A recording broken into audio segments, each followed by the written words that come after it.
So, the companion, community, and program to my new book, The Reclaimed Woman, is called Reclaimed. It is a step-by-step, 6-week approach to love your shadow, embody your feminine gifts, and to experience the specific pleasure of who you are.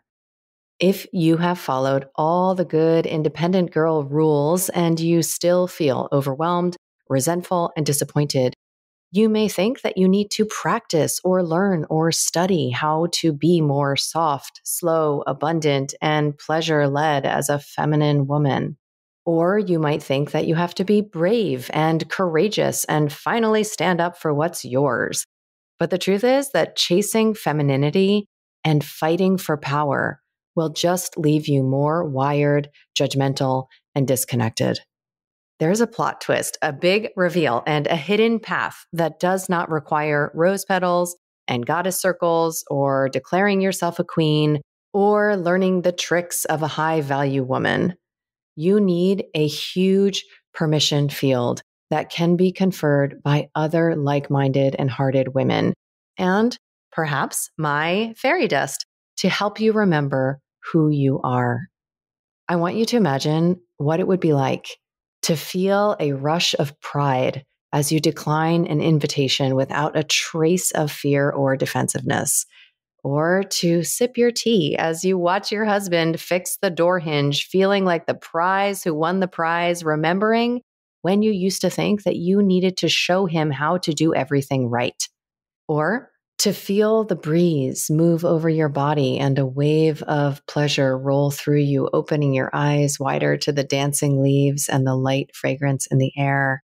Or to wait in the car line for your kiddo, hear your phone ding with a notification and smile that you're making 3K while mommying. Or maybe to feel the charge of a trigger move from your chest down to your stomach, letting it swirl until a smile creeps onto your face because you know now exactly what you need to create from this energy. Or maybe to never be afraid of symptoms or illness again because you know that your body does not make mistakes. Let me show you how to claim the confidence, creativity, and pleasure that are already there, awaiting the safe conditions to emerge in 6 weeks. This is the only live opportunity where I will personally be offering weekly coaching calls. I will see you in there. We start July 8th.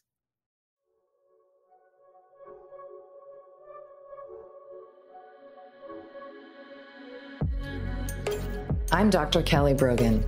You may know me as a New York Times bestselling author of a book with an exploding pill on the cover, renegade psychiatrist, pole dancer, or honorary member of the Disinformation Dozen. What can I say? I'm a born provocateur. I've spent most of my recent life exposing deceptions, connecting dots, and discovering the secret places my inner victim is still waiting to be liberated. And now I feel called to help you reclaim all of your parts, your health, your sexuality, your power, and your expression, so that you can finally truly own yourself. I want to ignite in you that inner knowing and the pulsing vitality that lives beneath your disempowerment, disconnection, and resentment, so that you can audaciously, courageously, and playfully alchemize your struggle into the specific pleasure of who you are. This is Reclamation Radio. Welcome back to Reclamation Radio. I am Dr. Kelly Brogan, and today is my book birthday. The Reclaimed Woman and the companion program Reclaimed are available to all of you women who are feeling the stir to come alive and to walk the surprising path home to your feminine superpowers. So I'd love to talk a bit about what I believe this reclamation path to consist of. And it has been since I began my work in the righteous bitch activist space of health reclamation, the blossom that's been waiting to bloom into coherence inside of me, which is how are all of these things consistent with this experience of a woman's becoming? What is this path? What is this trajectory? And it turns out that it's quite archetypal. You know, Jung spoke about it. And many have since. And I know that as I describe what I see as the journey, you'll find yourself somewhere in this process. And you'll also recognize that it's a spiral path. Okay. So we, by definition, move in that way.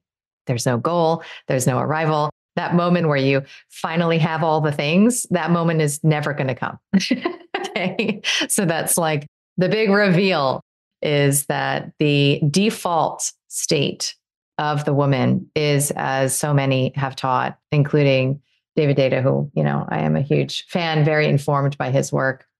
And that is the resting state of being full and wanting more. That if a woman has a curse, it is that she will always want. So if there's something to get right with, it sounds like that might be what the hell you want, right? It might be what it is that you desire. And that sounds simple, right? Like, oh, just get your manifestation board out and write your affirmations. That's not my jam. I haven't found that approach comes naturally to me. I haven't found it to be quote unquote effective. And that's why, as I describe this trajectory, you'll see that there is a surprise first stop on this journey to your yes, which is your no.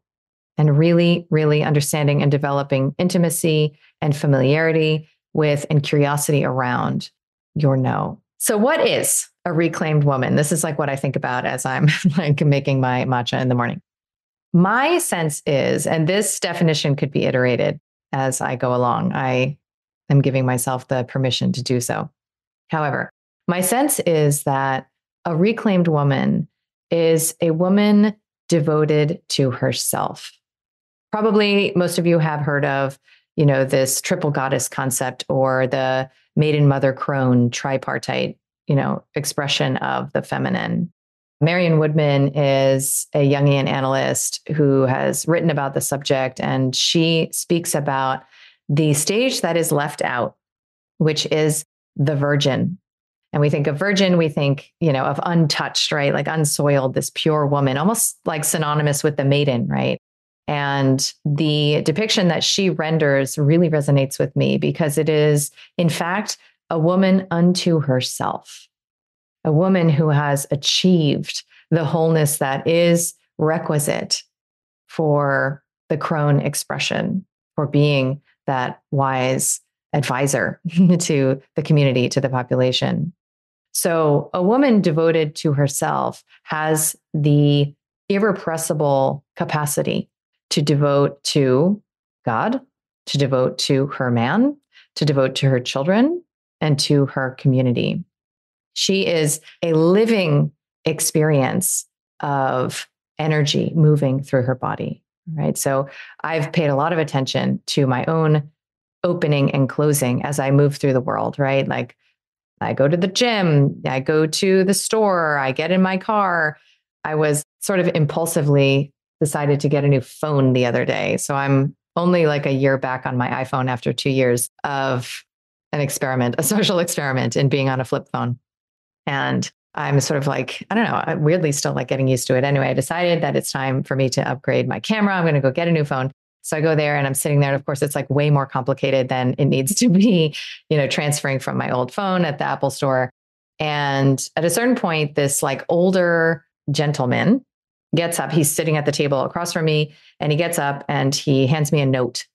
And he wrote this note, right? And the note says, if I can remember, it says, smile, period. You have beautiful eyes and you are a beautiful woman. God bless you. And I gave myself, based on his reflection, like a good C- for my feminine reclamation during that experience, right? Because I don't know what he was experiencing, but let's just use him to play off of, right? So he might have experienced my potential in that moment, right? Not my potential as an entrepreneur, not my potential as, a facilitator or healer, not my potential as a mother or a daughter or a lover, just literally my energetic potential as a woman. And he was telling me to fucking smile because on some level, it probably like hurt him, right? Like deep inside to witness like whatever resting bitch face I was making across from him at this table. And I would argue that even as I look at all of you, as you look at me now, you can feel the degree of openness. And I don't mean like, oh, I'm so open minded, like, I'll do anything, tell me anything. No, I mean like energetic openness. You can sense it with your animal body, and you can read where I have stiffness, stuckness, rigidity. I've seen this so much in my dance journey as I have had the opportunity to study, is that the right word? To practice with women who are running way more energy through their bodies than me. And I can record myself and I can see like, wow, there's still a lot locked up there and it's getting more fluid, right? Like over time, there's like more degrees of languid that become available. So a reclaimed woman is running this energy through her system as a gift.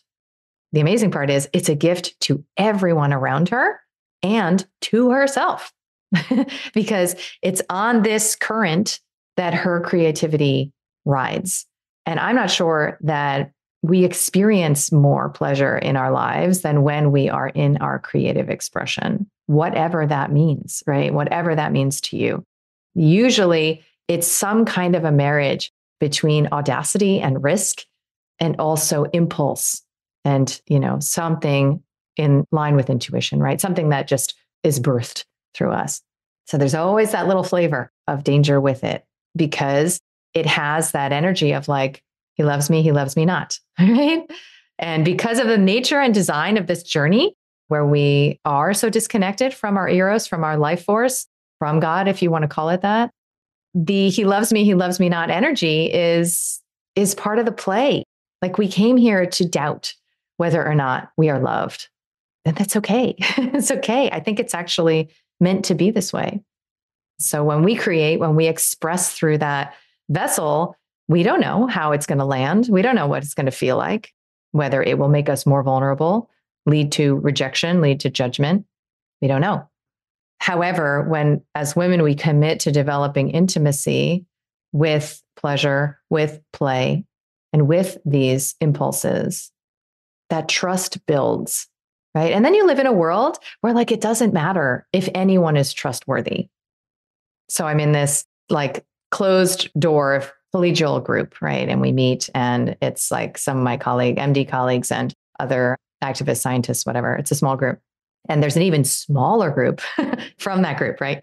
And there was a sort of suspicion that perhaps we'd let somebody into the smaller group who like maybe it is in the end like a questionable character, right? So this is sort of like activism games, right? Like it's like, who's the op, who's the mole? Like it's just in ways like a silly game.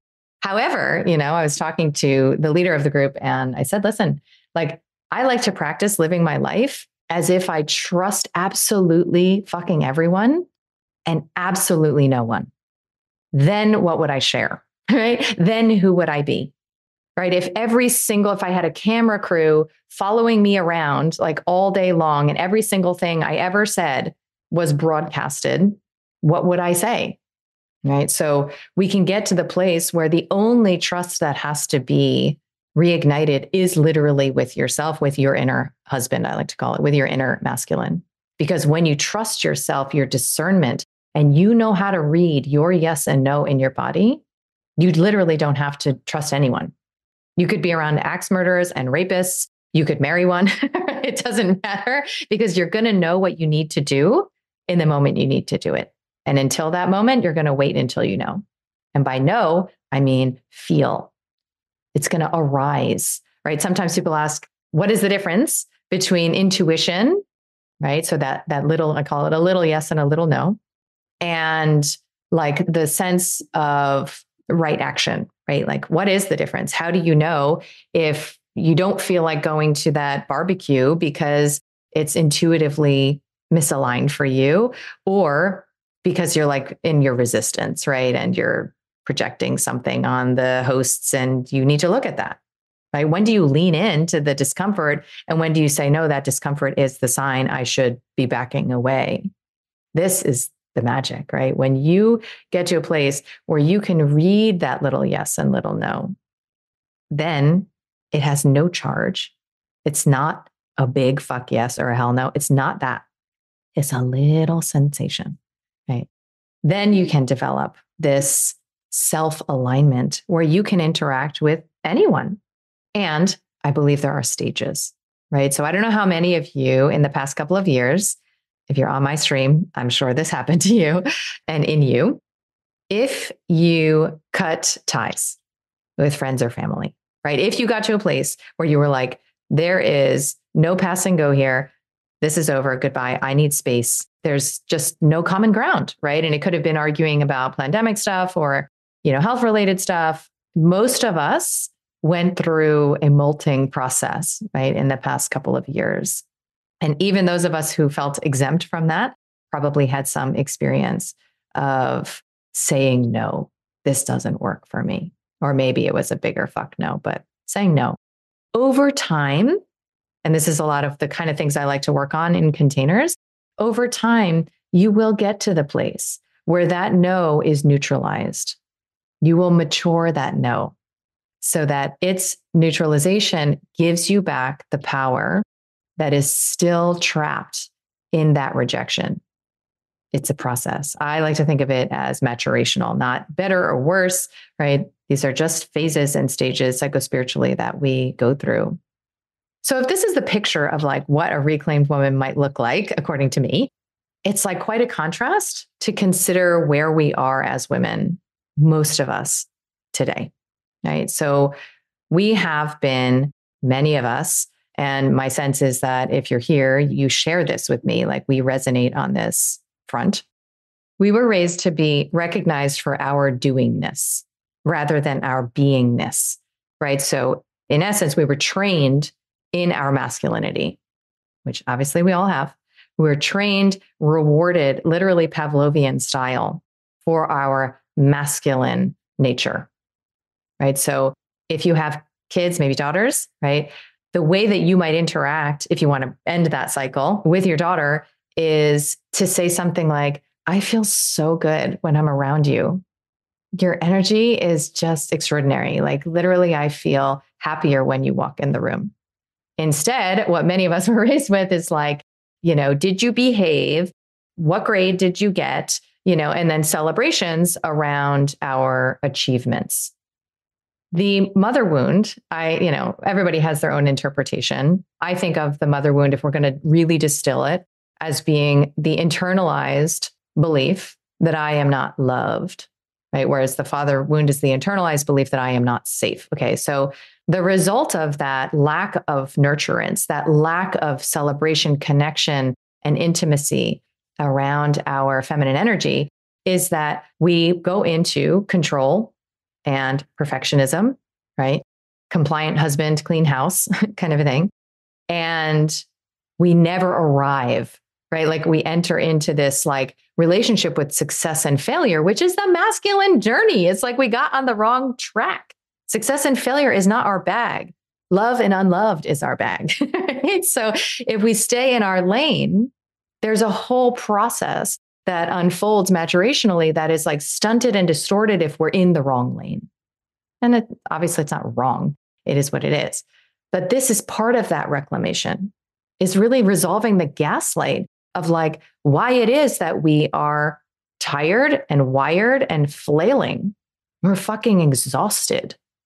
And we have this, like that guy across from me at the table, we have this sense deep in our hearts that we could be like, being fed. That's even better, like delicious grapes and, resting on a chaise lounge and laughing, right? Like we have this sense of what is possible when we prioritize running, vital force energy through our body. And instead, we are in our performer, we're in our manager at work and in the bedroom, and we literally never exhale, right? And then we choose men who say, whatever you want, honey, right? Instead of men who say, here's what's best.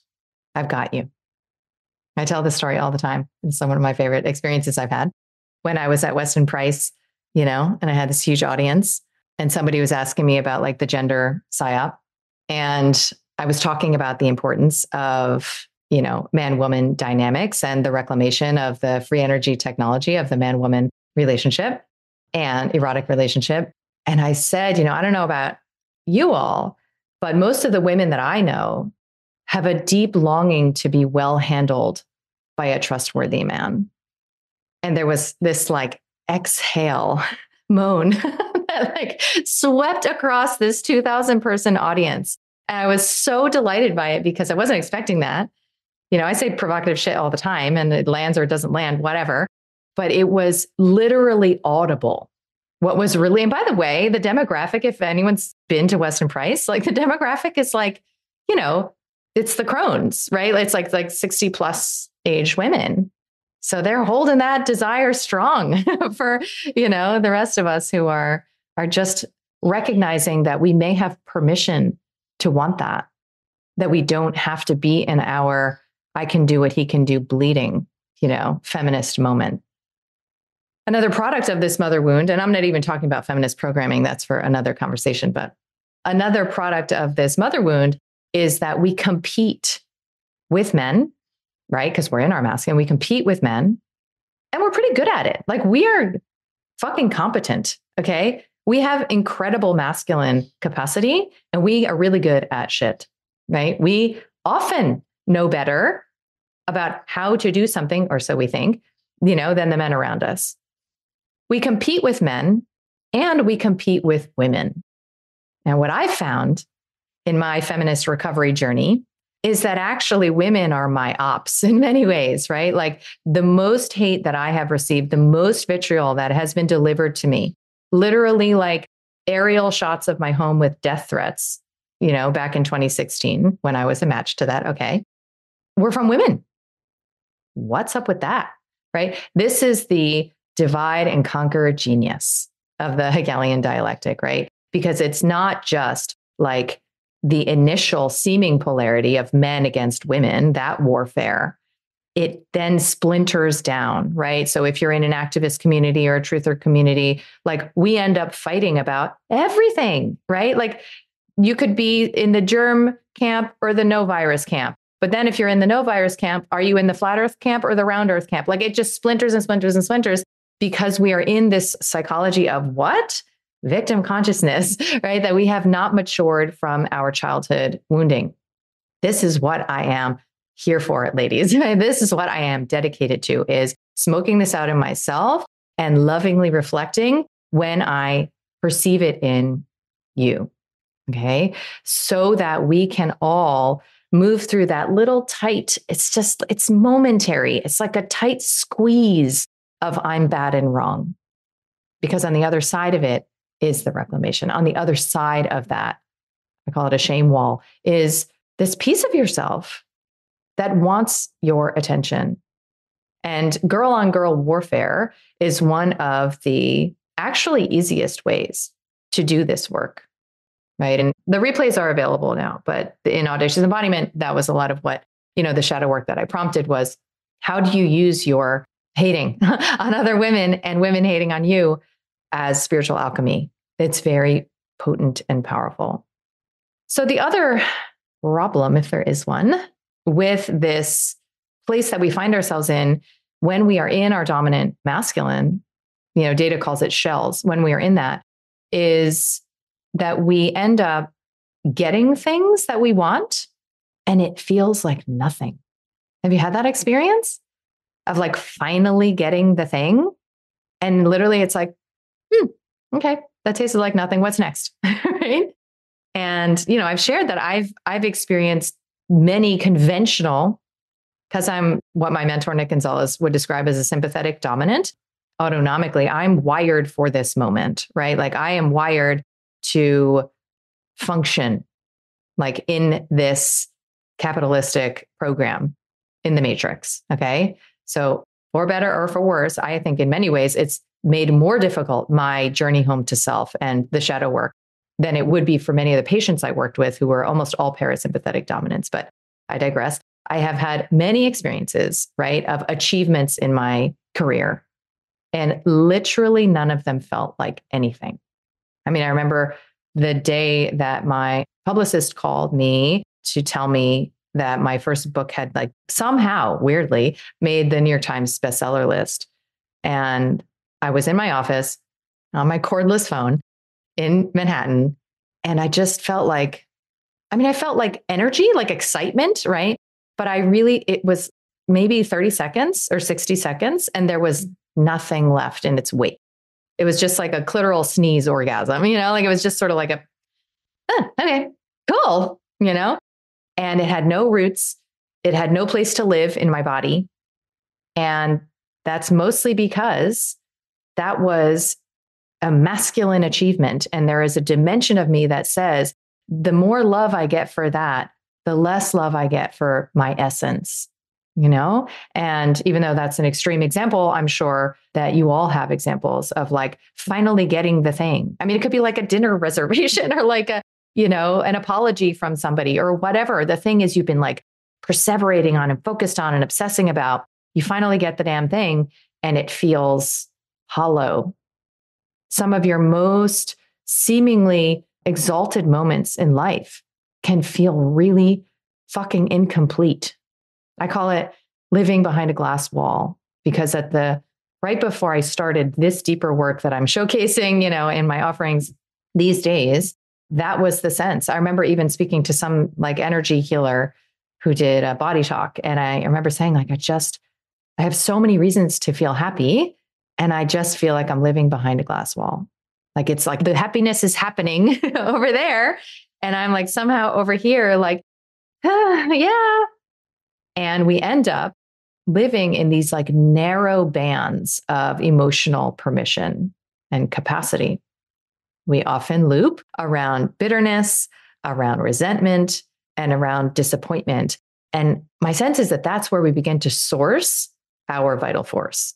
And it's a victim triangle because, like any good loose ritual, it needs somebody else's eyes, ears, energy on it, right? When I got my story about how dare he, can't believe this fucking happened again. I'm so sick of this. I need somebody else to hear my story and agree with me. And what happens in that collusion is that I get a little bit of their energy. It's parasitic. It's a parasitic model. So as I said too, our bodies begin to take certain shapes, right? They like stiffen and become straight and hard. That's part of why I'm so passionate about dancing and singing because it's one of the ways you can start to animate, these dimensions of your body and just start to put energy into these places again. And we begin to crystallize around this cardinal lie, deception, which is that there is something wrong with me. Every single woman I ever helped to jailbreak from the psychiatric and medical system came to me with that very fixed belief that something's very wrong with her. It had been validated, through her diagnosis and ICD-10 code. And when it was first delivered, right, that first diagnosis, so many of my patients described it as feeling validating, feeling good in a way. Like, God, I fucking knew something was wrong with me. It's ADHD. I knew something was wrong with me. I have this diagnosis or that diagnosis. I have major depression.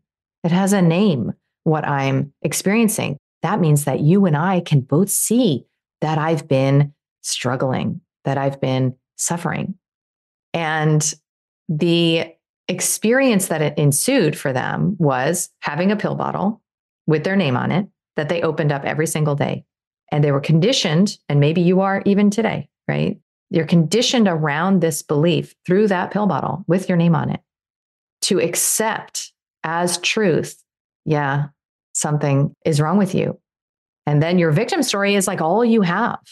It is your connection to life force, right? And so all of the pity dynamics and the boundaries, right? All of the yeses and the nos that you get from your experience of your victim story, I can't do this, I have to do this, become your I am. Like that becomes your declaration of who you are into the world.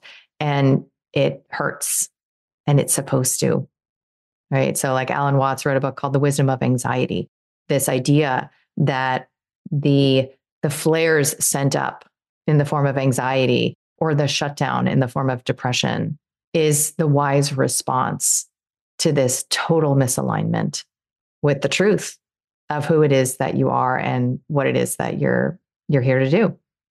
And so in this self-betrayal, you forget what you want. You never have any real sense consciously of what you need. And you have no idea where you end and someone else begins, because an alignment with those preferences is necessary to be aware of in order to understand what your boundaries are. And so often we enter into, what I call ledger-based relationships. I was raised on these. I don't know about y'all. Everyone's keeping a ledger about who was right, who was wrong, who did the thing, who paid when, who gave the gift, who didn't show up. And you keep the ledger as a means of balancing the transactions in the dynamic. And so it makes sense that then what you know as relationship, including marriage, becomes a field of manipulation, strategy, and control, right? These are all like negatively connoted words, but the truth is it's a wise response. When you don't know how to ask for and don't have the capacity to ask for what you need, because you literally don't even know that you need it, you're going to source it indirectly, right? If I want, my husband to take me dancing, all I kind of know is like, I want to do that. I think but we're not doing it. He never does it. And I want him to take me dancing, right? I might say something like, we never go dancing, or, all of my girlfriends' husbands take them. This is a stupid example, but like, all my girlfriends' husbands take them dancing. I'll use words like always, never, right? Instead of looking him in the eyes and saying, I would love to go dancing with you, right? Like, how do you express pure desire? It's so vulnerable. It sounds like, well, yeah, I'll try that next time. Try it. It's so hard. It is so hard because the experience of vulnerability and of expressing our desires has been tagged with danger in our childhoods. It's used against us. It is otherwise an opportunity to be reminded that no, somebody is not there to meet our needs, right? So the vulnerable, unattached ask is an art form. And it is our responsibility as women to learn what we want and how to ask for it. When it's for us to source within and when it's for us to request without. Usually it's both. That's a pro tip. But our world is so full of noise. Politics, social media, other people's expectations, societal standards, judgments. It can be super challenging to access yourself and the wisdom of your hearts, your inner compass, and that quiet place inside that is always okay. I love the mist, elixir, and anointing oil called Quiet Mind by Lotus Way. It just transports me to this space of clarity, focus. It gives me the capacity to pause. And it's become something of a conditioned ritual that every time I reach for one of these bottles, I am able to open up in such a fast way, whether I'm intentionally meditating or just need to pattern disrupt some disembodied moments in my life. If this is appealing to you, I would love to invite you to head over to lotusway.com, use the code Kelly15 for 15% off. The link is in show notes for you. We get into these strategies of manipulation because it's the only way we can meet a need indirectly. And our needs are our needs, our wants are our wants. They just are. So you either get right with them or you're going to find ways to make other people wrong in order for you to remain in contact with what it is that you genuinely and authentically want. And you also engage in what I referenced earlier, which is the giving to get. So you'll offer the thing, maybe even the thing that you want, hoping maybe it'll come back your way, right? And that is, many of us were raised with the sort of like, after all I've done for you mentality, martyr mentality. Right? So when we give and there's a covert expectation for something to be returned, even if it's appreciation or gratitude, there's an unspoken exchange there. There's an unspoken agreement. And we do this all the time, right? So I always tell my girls, never give anything that you don't authentically want to give for yourself. So what is it to give for yourself? It sounds even weird. We only know how to give and receive, like give, right? So I'm going to give you pleasure, and I experience my pleasure that way. When you're having a pleasurable experience, I feel pleasure. The first step, in my opinion, is to get clear on what you would take, right?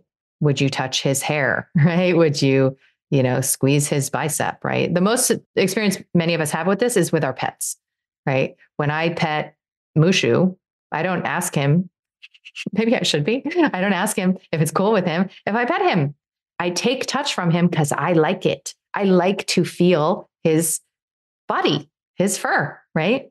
It feels good to me. Most of the time, I'm not doing it for his pleasure. I'm touching his body for mine. And this sounds like, what does this have to do with anything? It has everything to do with how you organize around your desires in your life, in your relationships, so that you can identify with clarity, which zone am I in here? Okay. So all that is a hot mess. And reclamation it's like the record scratch of that song. It is the disruption, the ultimate pattern disruption. And then there is a journey, that ensues, this spiral path that ensues. Typically, when you recognize that the person, the family, the system that you thought had been there for you, that you thought was supposed to be keeping your best interests in mind, doesn't and isn't. And that is a rupture, right? So most of my patients had that with the medical system. I had that with the medical system. Then with many of us, our family of origin, sometimes with spouses, right? There is a moment where you see that there is a rupture of empathy. This person doesn't care for me. This system doesn't care for me the way I thought and assumed, was the case. And this is usually like the big fuck no, I call it, right? So there is an energy of defiance. You get into this place where you're like, well, I'm leaving then, right? It's like this adolescent energy, and it's very necessary. I don't say adolescent as if that's like a pejorative thing. It's a necessary stage in the maturation of your no, which I think of as the masculine. And so in this process, and this can happen over and over and over again in your life, as you mature the different dimensions of your masculine, in this process, you'll dance with the projected and rejected parts of yourself. You'll have relationships. You can make a hit list of all the things you hate, right? In that stage or in that arena. And you will dance with parts of yourself that are being symbolized, represented by these objects of your hatred, disdain, resentment, bitterness. You'll be in finger pointing mode. You'll be in, how can I corral as many people to agree with me about how right I am, about how wronged I've been mode. But over time, as I mentioned, this no matures into a, you know what, that's not for me. And the way that that happens, in my humble opinion, is that you reclaim your power of choice. You understand that you don't need to make somebody bad and wrong in order to choose, in order to make a choice. And through that transition, your masculine goes from this self-rejecting, betraying, abandoning tyrant, honestly, critical, judging, into the guardian of your life force. And that's where that discernment and that self-trust becomes possible. So, many of you know I have a health reclamation program called Vital Mind Reset. And this occurred to me many years into offering VMR, that it's actually a masculine initiation, right? That's what's happening. That's why we have like these explosive outcomes of life reclamation, is because it is the initiation of that masculine. Because to do the program for 44 days, you got to show up. You got to make a commitment. You got to make the choice. You got to follow through, have integrity of word, and actually give a shit about yourself. Like turn the lights on in the house of you, right? And say, daddy's home. Like that's actually what is going on, in those 6 weeks. Initiation can come in many forms. However, it usually looks like doing the hard thing, usually that you've been avoiding, doing the hard thing and finding yourself on the other end of it. Okay. So in these days of self-initiation, because, it's not cultural standard anywhere, thanks to the hegemony of American culture, like nowhere really, I mean, save for some small indigenous tribes keeping this concept alive, is initiation a community occurrence, right? So because of that fact, we are in a moment, Aquarian moment, of self-initiating. And what that means is you create the riverbanks to your own life. You learn self-containment. You learn what the dimensions of your no are and how you can exercise that without pushing things and people away, but instead discerning. And so I like to say, like, discernment is like judgment plus choice. And this also serves to resolve a lot of addictions. Right. So if we think of addictions, we've been talking about this in my membership Vital Life project recently, but if we think about addictions, you can think about the intolerance of fullness, right? Needing to run from too much feeling, stress, or whatever it is bubbling up inside of you. And people drink for that reason, let's say. Or you can think of it as the intolerance of emptiness. When I drank, even socially, it was for that reason. Like, I'm bored. This is boring. I want to throw some sparkles on it. Right. So the intolerance of emptiness. But when you can broaden your spectrum of capacity to be with the fullness and be with the emptiness, it's because you have matured your masculine container. That is the one witnessing the whole shebang, right? So there's no real problems when you're just witnessing it. And then, of course, I don't believe a ton in feminine maturation. Like, I've been focused a lot, and you'll hear me talk a lot about masculine maturation that I believe across genders we need. And my sense is once safety is conferred, the feminine blossoms, right? Like, I, in myself and in my experiences of my girlfriends and other women, when masculine containment is conferred by, a dominant heart-centered man or by women in a closed circuit unit, that containment allows for feminine energy to just move. You don't have to learn how to feel. You have to practice it, but what you're really practicing is creating these containers and prioritizing that. Because the experience, I mean, even again at Audacious Embodiment, I was like a couple of days, and there's just life-changing experiences of energy moving. And it's really just because of the containment that women can offer each other. Right? It's why, like at the nightclub, we go to the bathroom together, kind of a thing, because we can offer each other that safety. So I want to share, just sort of like introduce, or maybe you've heard me talk about these practices before, because I really do focus on the ones that I feel are the highest yield. And I want your toolkit to be big. And I also want you to be able to, in a moment of need, pull on one of these because you've wanted to practice it. Right. So that extrinsic motivation of like, I should be doing this, we all know where that goes. Right. But the intrinsic motivation might come, like you might hear one of these things I say today, and months from now, you might be like, I want to try that. Okay. So here are a couple of practices in the no category and a couple in the yes category. All right. So in the no category, so what I mean by that is when you feel something you don't want to feel, I call it entering through the upset. All you do is care enough about what's going on inside of you to pause for 30 to 90 seconds. So literally, if you're in a conversation, you're going to go to the bathroom. If you are at your desk writing emails and you get a shitty one, you're going to stop everything else and you're going to put on a timer, right? If you're with your kids and you're feeling the things, you're going to say, amore, I'm going to walk to the, take a minute in the bedroom. I'll be back in 4 minutes, 3 minutes. Honestly, 90 seconds is enough. And this is the nature of emotional alchemy. It really is rapid. And the resistance of it can go on for decades, right? So enter through the upset. So what you're going to do is follow and track. This is somatic experiencing. You're going to follow and track with your attention and your interest the sensations that are in your body. See if they have colors, see if they have shapes, see if they're moving around. And because the way that you heal anything, in the physical dimension is you ask your body what your body wants, right? That's the answer to which only you know. However, there are templates, right? You can begin to eliminate the things your body for sure does not want. Okay.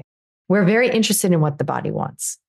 So you will just offer the inquiry inside to yourself that says, like, what movement do you want? What shape do you want to take, body? Right? A lot of times you'll notice like a curl up in a ball, shame shape, a hunching of the shoulders. It might be like a punching shape or a kicking shape or like a standing and screaming shape. Like your body is going to tell you like what movement feels like it would complete what it is that you're feeling. And in somatic experiencing, the teaching is that movement wanted to be completed probably for decades. Okay. So you're going to prioritize the sensations. You're going to ask, what does the body want in this moment in terms of movement or a shape? And then you just slowly take that shape and you will find pleasure in it. It'll actually feel good, even if the feeling that you're exploring is like a so-called negative one. Okay. Another one is, I call the villain crown, right? Wearing the villain crown. So this is a lot of what's easiest to do in like a coaching setting, this kind of exploration of bad and wrong. But essentially, okay, like I'll illustrate this through an example. So I have a girlfriend who left me a message about a struggle that she's having with another girlfriend. And, my girlfriend, we have sort of like an unspoken agreement that you can vent the things. And in the end, we're all responsible for our shit. That's it. There's no like commiseration currency, really. So she's talking about, how she's like feeling dismissed and feeling, judged by this friend. Let's just keep it general. So what I suggested is that she find one sentence for what it is that she hates about what this person, this girl is doing to her. Okay. So you could find a situation in your life where you are feeling judgment and you are feeling upset. And you're going to distill it down to one sentence about what it is that you hate about the situation. That sentence is going to help you to know what it is that you either don't have permission to do or be in your own life, or what it is that you have not accepted you already are. A lot of times in the response and reaction to the thing, we are embodying that which we're judging. This is like so often the case. And then you're going to come up with one sentence around what it is that you would ask for. We don't like to do this because it's vulnerable, right? As I said. And one of the things that I like to work on with women, because it was so powerful for me, is the way that we mix offers and asks, right? We're more willing to like offer something like, if you want to sit down and talk about it, we can. Instead of, I would feel so settled in my system if I could look at you across the table and talk this through, right? So what is the sentence that you would ask for? What is the thing you would ask for if you could ask this person for what you want? I would love it if you would let me finish my sentence before speaking. It would feel like I matter. It would feel like you care about what I have to say. It would feel like you love me. They can do it or not do it, okay? But this is just an internal exercise for you to start to tease apart the pain from the want, right? The complaint from the desire, okay? And then in terms of yes practices, there are two that I like. And I've been organizing them into, sort of categories of, sort of like mental work, cognitive work, shadow work, psychological work, embodiment, quote unquote work, but it's more usually pleasure. And then creative, right? How do you translate all of this into creative energy and expression? Okay. So this first one is an embodiment practice. maybe you've heard me talk about it because it's a real big one for me, which is peeing practice, the reclamation of urination. Okay. So if you haven't heard me describe this, this is one of the ways that you can begin to heal your relationship to impulse. It starts with biology. And this is the case because of how we were raised in the school system, most of us, where we were told when we can and cannot pee, when we can and cannot eat, and we were otherwise divorced from the intimate relationship with our bodily experience. Okay. So when you reclaim your experience of peeing, part of it is the rhetoric around it, right? So you are going to become aware of when you say, I'm going to go pee quick, or I have to go pee, I'll be right back. Like when you're obviously with other people, including your kids. You may notice if you're like me that you say that almost like a knee jerk, almost reflexively. You're going to go pee and be right back. So you're going to stop doing that. And you're just going to say, I'm going to go use the bathroom or whatever it is, right? I'm going to go pee. And no qualifiers about how long it's going to take or how quickly you're going to do it.